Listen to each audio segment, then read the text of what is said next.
দোল পূর্ণিমা মানেই রঙের উৎসব, ভক্তির উৎসব আর প্রেম আর ধর্মের জয়গান। যদিও দোল উৎসবকে আমরা বেশি করে কৃষ্ণলীলার সঙ্গে জড়িয়ে দেখি, তবুও রাম আর সীতার জীবনের মধ্যেও দোল পূর্ণিমার গভীর শিক্ষা লুকিয়ে আছে। আজ তোমাকে শোনাব এক ২০ মিনিটের গল্প, রামায়ণের আলোকে দোল পূর্ণিমার মাহাত্ম্য।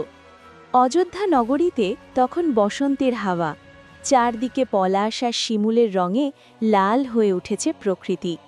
রাজা দশরথ ঘোষণা দিলেন, রাজপ্রাসাদে দোল উৎসব হবে। ছোট্ট রাম, লক্ষ্মণ, ভরত আর শত্রুঘ্ন খুব আনন্দে মেতে উঠল।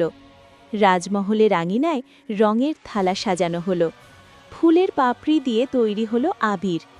মাতা কৌশল্যা স্নেহভরে রামের কপালে আবির দিলেন, বললেন, বাবা, রং মানে শুধু খেলা নয়, রং মানে হৃদয়ের মিলান। রাম মৃদু হেসে বললেন, মা, যদি সবার হৃদয়ে ভালোবাসার রং লাগানো যায় তবে কোনো শত্রুতা থাকবে না।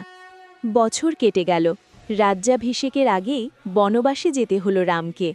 সঙ্গে গেলেন সীতা ও লক্ষ্মণ। চিত্রকূটের বনে একদিন এলো দোল পূর্ণিমা। বনের পাখিরা গান গাইছে, ফুলের গন্ধে চারদিক মাতোয়ারা। সীতা বললেন, প্রভু, আজ অযোধ্যায় কত আনন্দ হচ্ছে।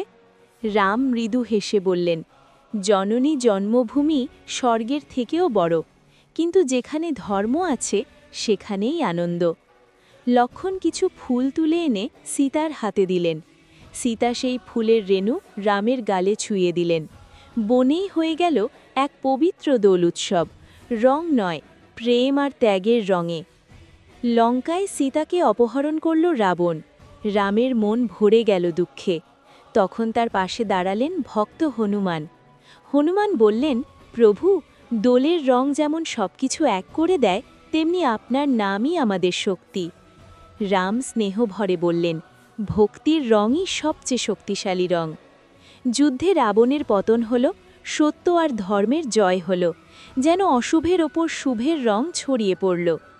১৪ বছরের বনবাস শেষে রাম সীতা ফিরে এলেন অযোধ্যায়। সেদিনও ছিল বসন্তের সময়। নগরী সেজে উঠল ফুল আর রঙে। মানুষ আবির ছুঁড়ে বলল, জয় শ্রীরাম। রাম সবার দিকে তাকিয়ে বললেন, আজ দোল পূর্ণিমায় আমরা প্রতিজ্ঞা করি, হিংসা, অহংকার, মিথ্যা ত্যাগ করে সত্য আর ভালোবাসার রঙে জীবন রাঙাব। সীতা পাশে দাঁড়িয়ে মৃদু হাসলেন। লক্ষ্মণ, ভরত, শত্রুঘ্ন সবাই একসাথে আনন্দে মেতে উঠলেন। রঙের মতো মানুষও আলাদা, কিন্তু একসাথে মিলেই সৌন্দর্য।